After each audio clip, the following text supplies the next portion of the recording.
Hello दोस्तों, one eight pipe में आपका स्वागत है। आज हम स्टार्ट करने जा रहे हैं सर्कल का स्कैन कन्वर्जन, जिसमें हम डिस्कस करेंगे mid point drawing algorithm of circle. तो बिफोर स्टार्टिंग दिस एल्गोरिथम मैं एक चीज़ समझाना चाहता हूँ रिलेटेड टू सर्कल कि सर्कल जो है 8 वे सिमेट्री फॉलो करता है। 8 वे सिमेट्री से मैं क्या कहना चाह रहा हूँ कि अगर एक सर्कल में मैं एक पॉइंट डिनोट कर रहा हूँ एक्स कॉमा वाई, तो यूजिंग दिस पॉइंट मैं 7 और पॉइंट्स निकाल सकता हूँ बस एक पॉइंट से। मतलब एक पॉइंट से टोटल 8 पॉइंट्स निकल सकते हैं एक सर्कल के। यानी कि अगर मैं इस सर्कल को ऑक्टेंट्स में डिवाइड करूँ, ऑक्टेंट्स में, पहले तो मैंने कोऑर्डिनेट प्लेन बनाया, अब ऑक्टेंट्स डिवाइड करें why along the line y equal to x and y equal to minus x, तो मुझे ऑक्टेंट्स मिल गए। ठीक है, तो मैं कहना चाह रहा हूँ कि इस ऑक्टेंट के जितने भी पॉइंट्स वो सिमेट्रिक है for all the other octants. कैसे कि मैंने एक इनिशियल पॉइंट लिया एक्स कॉमा वाई, तो by reflecting it on the line y equal to x मुझे एक पॉइंट मिल जाएगा y कॉमा एक्स। ठीक है, y कॉमा एक्स। अब y कॉमा एक्स की जब मैं इमेज निकालूंगा अलॉन्ग द x एक्सिस के अलॉन्ग, तो मुझे क्या पॉइंट मिलेगा? मुझे पॉइंट मिलेगा माइनस वाई कॉमा एक्स। और सिमिलरली x कॉमा वाई की इमेज निकालूंगा अलॉन्ग द x एक्सिस, तो मुझे क्या पॉइंट मिलेगा? मुझे मिलेगा x कॉमा माइनस वाई।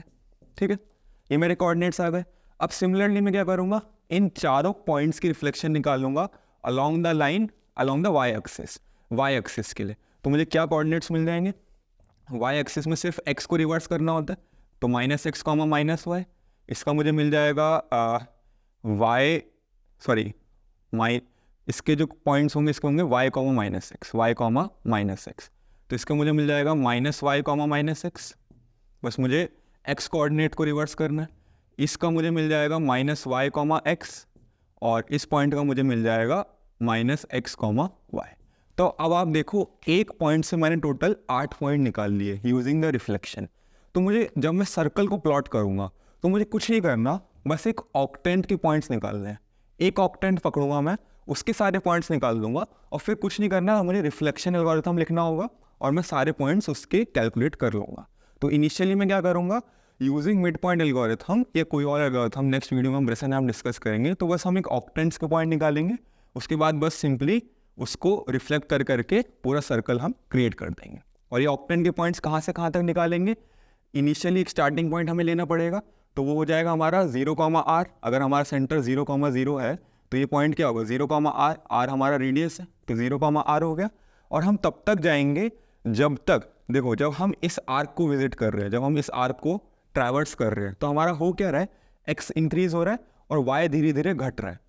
तो आप देखो अभी y x से बड़ा है, तो ये आर्क तब तक बनेगा जब, देखो, इस पॉइंट पे y इक्वल टू एक्स हो रहा है और इसके बाद हमारा y x से कम होने लग जाएगा। तो for this octant y is always greater than x, and for this octant x is less than y। तो ये जो लूप है, ये जो कोड है, मैं कब तक करूँगा? जब तक मेरी ये चीज़ सेटिस्फाई हो रही है, जब तक y मेरा x से बड़ा है या इक्वल है।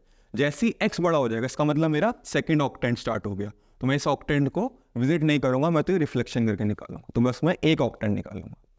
अब बात आती है कि वो एक ऑक्टेंट भी कैसे निकाला जाए, तो वो डिस्कस करते हैं। देखिए, मान लीजिए जो मेरा इनिशियल पिक्सल था पॉइंट P, उसको मैं डिनोट कर रहा हूँ XP कॉमा YP से। ठीक है, अब based on the mid point जो कि मेरा M1 है, based on the current mid point M1, मुझे फाइंड करना पड़ेगा कि मैं इस M1, या ये सर्कल जा रहा है मेरा ब्लू लाइन से, एक सर्कल का पार्ट बनाया मैंने, तो इस पार्ट को मैं ये यानी ईस्ट से डिनोट करूं, ईस्ट वाले पिक्सल से, या साउथ ईस्ट से करूं, क्योंकि अगर ये मेरा करंट पिक्सल है तो ये ईस्ट बनेगा और ये नॉर्थ ईस्ट बनेगा। इस टाइप से हमारा होता है north, east, south and west, तो यहाँ पे लाई करेगा तो साउथ ईस्ट। तो अब मुझे वो एनालाइज करना है कि मैं M1 के बेसिस पे ईस्ट को असाइन करूँ या साउथ ईस्ट को। लाइन ड्राइंग में हम क्या देखते थे कि M1 के ऊपर लाई कर रहा है तो हम ईस्ट को देते थे। इस केस में आप देखो M1 के नीचे लाई कर रहा है तो हम किसको दे देंगे? साउथ ईस्ट को दे देंगे। बट अब ये लाइन तो नहीं है, ये सर्कल है, तो सर्कल को हमें प्रॉपरली एनालाइज करना पड़ेगा, तो बस अब सारी कहानी उस पर आती है कि हमें कौन सा पॉइंट चूज़ करना है। ठीक है, तो अगर आपको याद हो सर्कल का, तो सर्कल की प्रॉपर्टी ये थी कि सर्कल की इक्वेशन अगर मैं लिखूं FP से डिनोट करके, x² + y² - r², ये होती है सर्कल की इक्वेशन। तो अगर कोई point P inside the circle है, for a point P inside the circle, हमारा FP लेस देन 0 आता है, P इज इनसाइड। अगर कोई पॉइंट इनसाइड होता है तो उसके लिए FP की वैल्यू लेस देन 0 आती है, क्योंकि ये चीज़ R से कम हो जाती है। सिमिलरली अगर ये चीज़ 0 है तो इसका मतलब P is on the circle, और अगर ये चीज़ 0 से बड़ी है इसका मतलब P is outside the circle. तो बस हम इस चीज़ का यूज़ करेंगे, हम चेक करेंगे कि जो हमारा M1 है वो सर्कल के अंदर है कि बाहर है। जैसे कि इस केस में आप चेक करो, M1 सर्कल के अंदर लाई करता है, सर्कल के अंदर लाई करता है। सर्कल के अंदर लाई करने का मतलब क्या है, जो सर्कल है वो बाहर से जा रहा होगा, बाहर से जा रहा है मतलब M1 के ऊपर से जा रहा है, और जो कि ऊपर से जा रहा है तो मैं कह सकता हूँ मैं ईस्ट पॉइंट को चूज़ करूँगा। सिमिलरली इस केस में M1 जो है सर्कल के बाहर है, यानी ग्रेटर देन 0 आया होगा। बाहर है इसका मतलब जो सर्कल है वो M1 के नीचे से पास हो रहा है, और नीचे से पास हो रहा है इसका मतलब हम साउथ ईस्ट को चूज़ करेंगे। आई होप आपको यहाँ तक क्लियर होगा। तो मैं सारे पॉइंट्स के कोऑर्डिनेट्स लिख लेता हूँ यहाँ पे, जिससे कि आपको अच्छे से समझ आए। अगर ये XP, YP था तो ईस्ट के कोऑर्डिनेट्स क्या होंगे, XP प्लस 1, क्योंकि X में हम आगे बढ़े, और Y कोऑर्डिनेट सेम रहेगा, XP प्लस 1 और Y। M1 के कोऑर्डिनेट्स क्या होंगे, X में तो एक इंक्रीमेंट हुआ XP प्लस 1, बट Y में मैं हाफ नीचे चला गया, Y में मैं हाफ नीचे चला खिसक गया, क्योंकि हाफ है ना, मिड पॉइंट है, तो मैं Y के कोऑर्डिनेट्स का लिखूंगा YP minus half, YP minus half. और साउथ ईस्ट के क्या हो जाएंगे, XP प्लस 1 और YP माइनस 1, ठीक है, क्योंकि पूरा ही मैं 1 यूनिट नीचे खिसक गया। अब मैं क्या कह रहा हूँ कि मैं इस केस की बात कर रहा हूँ, केस 1। इसमें आप देखो हमारा जो FM1 निकल के आएगा फॉर M1, वो ऑब्वियस सी बात है, आप चेक करो ये इनसाइड द सर्कल है तो लेस देन 0 निकल के आएगा। इसका मतलब मैंने E को चूज़ किया, ठीक है। और बेस्ड ऑन दिस अगर मैंने E को चूज़ किया, अब मैंने करंट पिक्सल जो है वो है E।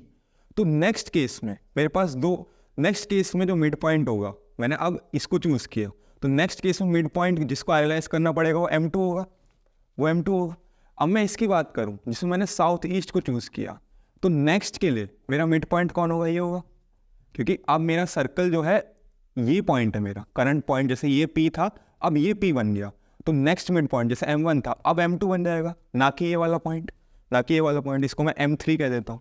तो नेक्स्ट पॉइंट जो बनेगा वो मेरा M3 बनेगा। तो ये 2 अलग अलग केसेस होते हैं, तो दोनों केस में लिख लेता हूँ।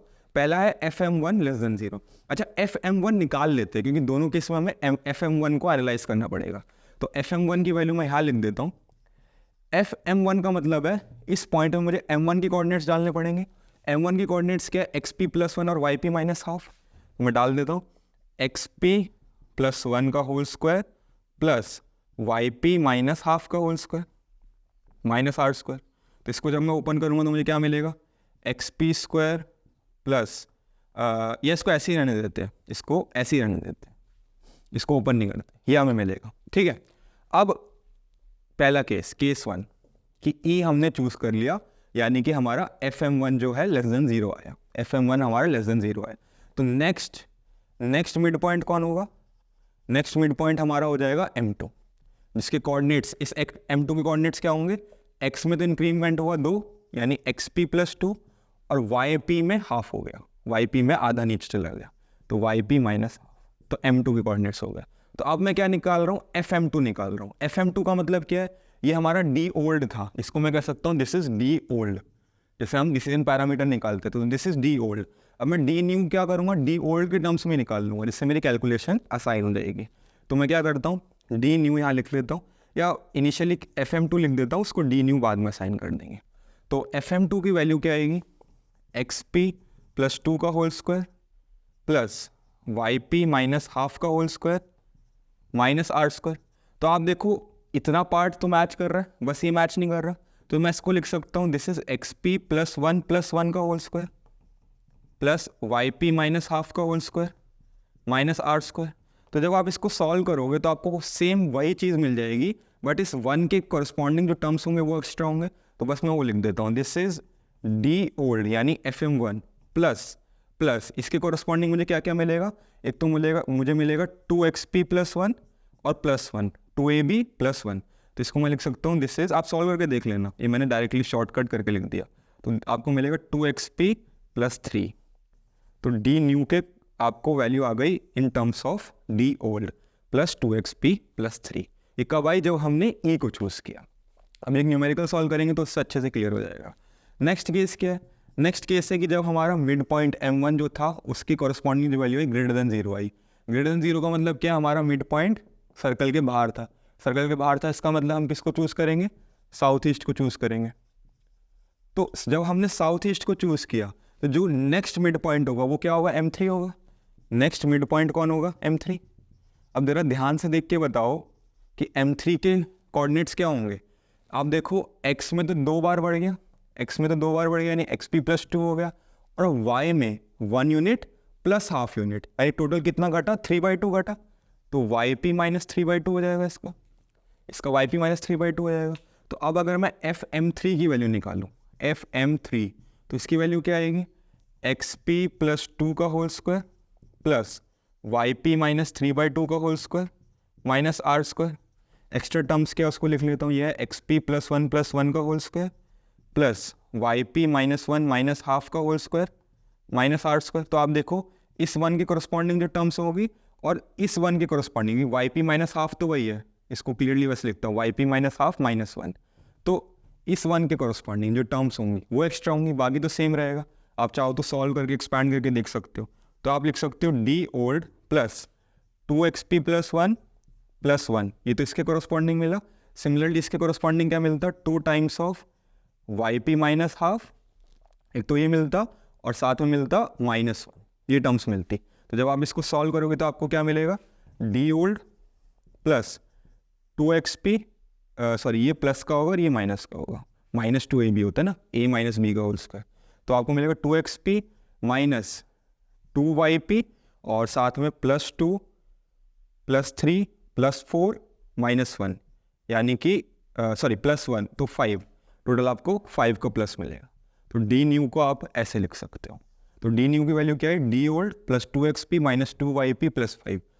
कुछ line mid point line drawing algorithm जैसा लग रहा है, कुछ xp yp की टर्म्स मिल रहे हैं, कुछ कॉन्स्टेंट टर्म्स मिल रहे हैं।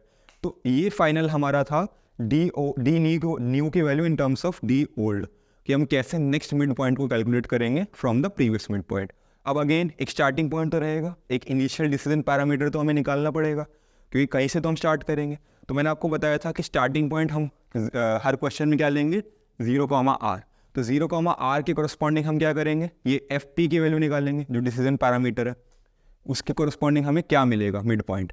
तो मैं fm0 निकालता हूँ। fm0 क्या होगा? x0 प्लस 1 का whole square plus y0 minus half का होल स्क्वायर, या मैं ऐसे लिख सकता हूँ xp की वैल्यू 0 है और yp की वैल्यू r है। तो जब मैं इसको एक्सपैंड करूँगा तो क्या मिलेगा? ये 0 हो गया तो सिंपली 1 मिलेगा, प्लस ये r हो गया तो r माइनस हाफ का whole square, r minus half का होल स्क्वायर खुलेगा ये, तो क्या मिलेगा? r square plus 1/4 minus r square, ये टर्म्स मिली। तो r स्क्वायर कैंसिल, तो fm0 की फाइनल वैल्यू मेरे पास निकल के आई 5/4 माइनस r, 5/4 माइनस r, और इसको मैं कह रहा हूँ this is initial decision parameter D इन।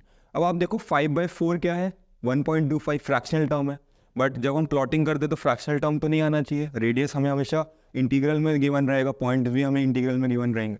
तो हम क्या करते हैं? 1.25 को राउंड ऑफ करके सिंपली 1 लिख देते हैं। तो जो डिसीजन पैरामीटर की वैल्यू आएगी डी इनिशियल, वो आएगी 1 माइनस आर। तो इनिशियल डिसीजन पैरामीटर क्या होगा? वो होगा 1 माइनस आर। तो आई होप आपको डेरिवेशन क्लियर होगा। अब हम एक न्यूमेरिकल करते हैं और एक सूडो कोड लिख के दिखाता हूँ कि हम कितना आइट्रेशन करें और कैसे इसको अच्छे से समझें। तो सूडो कोड लिखना स्टार्ट करते हैं। आपके सामने लिखता हूँ जिससे कि आपको अच्छे से क्लियर होगा। तो सबसे पहले हम क्या करते हैं कि इनिशियल पॉइंट लेते हैं x और y। तो इस केस में इनिशियल पॉइंट है हमारा x की वैल्यू 0 और y की वैल्यू r के बराबर। हमें एग्जाम में सेंटर के कोऑर्डिनेट्स गिवन रहेंगे और रेडियस गिवन रहेगा। मैंने बाय डिफ़ॉल्ट सेंटर 0,0 गिवन है। अगर आपको कोई रैंडम सेंटर गिवन रहेगा, सपोज xc, yc, तो आप बस शिफ्टिंग लगा दोगे। आप 0, 0 के लिए निकालो और बस प्लस xc और प्लस yc करते रहो। आप शिफ्टिंग ऑफ ओरिजिन लगाओ, आपका आंसर सेम है। ठीक है, तो इनिशियल कोऑर्डिनेट्स हो गए। उसके बाद हम क्या करते हैं? इनिशियल डिसीजन पैरामीटर निकालते हैं। वो क्या है? 1 माइनस आर के बराबर, ये निकाल लिया। अब हम क्या करते हैं? प्लॉटिंग स्टार्ट करते हैं। कब तक प्लॉट करने मैंने आपको बताया था? जब तक हमारा y x से बड़ा है। अगर x y से बड़ा होने लग गया, इसका मतलब हमने सेकंड ऑक्टेंट विजिट करना स्टार्ट कर दिया। सेकंड ऑक्टेंट तो हम रिफ्लेक्शन से निकालेंगे। तो हम क्या लिखते हैं, कोड लिखते हैं while y is greater than equal to x। जब तक हमारा y x से बड़ा है तब तक क्या करना है, सबसे पहले तो पुट पिक्सल कर दो, पुट पिक्सल x, y। अब हमें डिसीजन पैरामीटर निकालना है, पहले तो पिछला वाले को एनालाइज करना है। तो इफ़ d लेस देन 0, अगर d लेस देन 0 है, इसका मतलब हमने ईस्ट को चूज़ किया। ईस्ट को चूज़ करने का मतलब क्या है, याद करो, सिर्फ x में इंक्रीमेंट होगा। ईस्ट को चूज़ करने का मतलब है x में इंक्रीमेंट होगा और y में कोई चेंजेस नहीं होंगे। और हम लिख लेंगे कि d की वैल्यू क्या हो जाएगी, d old plus 2xp, xp का मतलब है ये x, 2x प्लस 3, ये d ओल्ड हो जाएगा, ठीक है। एल्स अदरवाइज क्या होगा, हम साउथ ईस्ट चूज़ करेंगे। साउथ ईस्ट चूज़ करने का मतलब क्या है, कौन से कोऑर्डिनेट्स हो गए, x में तो इंक्रीमेंट हुआ बट y में डिक्रीमेंट हो गया, y में हमने डिक्रीज कर दिया। और d की वैल्यू क्या होगी, d old plus 2x minus 2y plus 5। ये चीज़ हम बार बार रिपीट करते रहेंगे, कब तक, जब तक हमारा y x से बड़ा है। अच्छा एक चीज़ और, जब मैं पुट पिक्सल कर रहा हूँ तो पुट पिक्सल के बाद मुझे हाथ के हाथ सिमेट्रिक पॉइंट्स भी निकालने पड़ेंगे। तो मैं एक अलग से कोड लिख दूंगा यहाँ पे कि सिमेट्रिक, जिसमें मैं क्या कर रहा हूँ, सिमेट्रिक कोऑर्डिनेट्स निकाल के हाथ के हाथ पुट कर रहा हूँ।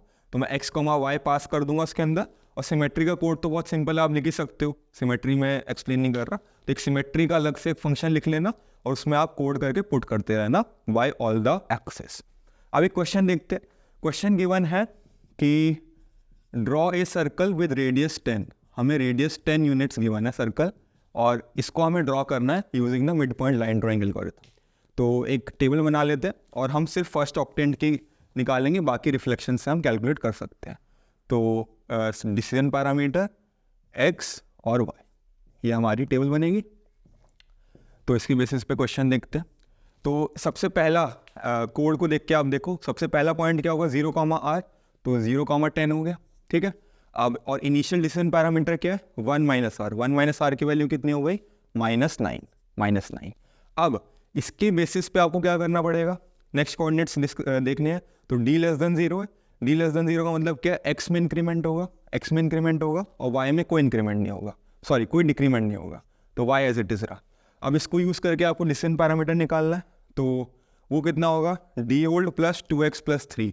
अच्छा ये 2x, इस x का मतलब है पुराने वाला, नए वाला नहीं। तो आप चाहो तो इसको नीचे लिख सकते हो, x प्लस प्लस। सिमिलरली इसको भी नीचे लिख लो, x plus plus and y minus minus. पहले आपको डिसीजन पैरामीटर निकालना है, वरना x इंक्रीमेंट हो जाएगा, फिर आप उसके बेसिस पे निकालोगे, पुराने के बेसिस पे निकालना है। तो क्या होगा, d old plus 2x plus 3, ये वैल्यू होती है d न्यू की। तो d ओल्ड हमारा कितना है, -9 प्लस 2x, 2x की वैल्यू कितनी होगी, 2 प्लस 3, यानी कि 5 ऐड करेंगे तो कितना हो गया, -4। अगेन नेगेटिव है, नेगेटिव होने का मतलब क्या है, हम x में इंक्रीमेंट कर देंगे, तो x में हमारा इंक्रीमेंट हो गया 2, 10। और अब वैल्यू निकालेंगे तो d ओल्ड कितना है हमारा, -4 प्लस 5 कितना हो गया, 1 हो गया। अब हमारा पॉजिटिव आया तो हम x में इंक्रीमेंट करेंगे, x में इंक्रीमेंट किया और y में डिक्रीमेंट करेंगे, y में हमने डिक्रीमेंट कर दिया। अब d की वैल्यू निकालेंगे तो हमें d क्या मिलेगा, d old plus 2x minus 2y plus 5। तो d ओल्ड कितना है हमारा, d ओल्ड है 1 plus 2x minus 2y, 2x minus 2y का मतलब हो गया, ये हमने सही निकाला ना, 2 2 4 प्लस 3, ये गलत निकाला हमने शायद, ये सही नहीं हुआ, एक सेकेंड, इसको हम पहले करेक्ट करते हैं। d ओल्ड हमारा क्या आया था, -4 प्लस 2x का मतलब हो गया इसका डबल, तो कितना मिला, 2 प्लस 3, अच्छा सही निकाला था। इसका देखते हैं, 2x का मतलब क्या है, 3, सॉरी इसको लेंगे पिछले वाले को। तो 2x का मतलब कितना हो गया, 4 माइनस 2y का मतलब कितना हो गया, -20 प्लस 5, तो हमें कितना मिलेगा, ये मिलेगा -10। अब क्या है, d हमारा लेस देन 0 है, तो x की वैल्यू क्या आएगी हमारी, x की वैल्यू आएगी प्लस x को हम इंक्रीमेंट कर देंगे तो 4, 9।